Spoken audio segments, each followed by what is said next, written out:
నిర్గమకాండము 20వ అధ్యాయము 12వ వచనము. నీవు దీర్ఘాయుష్మంతుడవగునట్లు నీ తల్లిని నీ తండ్రిని సన్మానించుము. మనము తల్లిదండ్రికి విధేయులంగా జీవించాలి. ఈ కాలంలో తండ్రిని పట్టించుకోరు. ఒకవేళ వాళ్ళు ఓల్డ్ ఏజ్ అయిన తర్వాత తల్లిని పట్టించుకోరు. ఇంట్లో పెట్టుకోకుండా అనాథాశ్రమాలలో వేస్తారు. సో వాళ్ళు మన కోసం చాలా చేస్తారు కాబట్టి మనల్ని చదివిస్తారు, మనల్ని పెంచుతారు, మనల్ని ఒక మంచి పొజిషన్లోకి తెస్తారు. కాబట్టి వారిని ఓల్డ్ ఏజ్లో కూడా చాలా మంచిగా చూసుకోవాలి. అప్పుడు నీవు దీర్ఘాయుష్మంతురాలివి అవుతావు.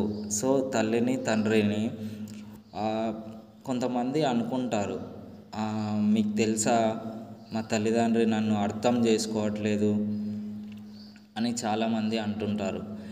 100లో ఏదో ఒక్కరో ఇద్దరో పేరెంట్స్ అలా ఉంటారేమో, కానీ 99% మాత్రము పేరెంట్స్ వాళ్ళ పిల్లల భవిష్యత్తు బాగుండాలనే అనుకుంటారు. సో మనము తల్లిదండ్రి మాట వినాలి.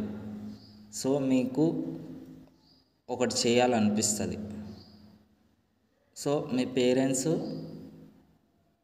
మీకు డాక్టర్ చేయాలని ఉందేమో, మీ పేరెంట్స్ లాయర్ చెయ్యి లేదంటే వేరే కోర్సు చెయ్యి అని చెప్తారేమో, అది నీకు నచ్చదు. సో నువ్వు అప్పుడు కోప్పడకుండా వారికి మంచిగా చెప్పాలి. ఈ కోర్స్ చేస్తే ఇలా ఉంటుంది, నాకు ఇదే ఇంట్రెస్ట్ ఉంది అని చెప్పాలి. అంతేకాని నా పేరెంట్స్ నన్ను అర్థం చేసుకోవట్లేదు అని వాళ్ళ మీద కోపపడకూడదు.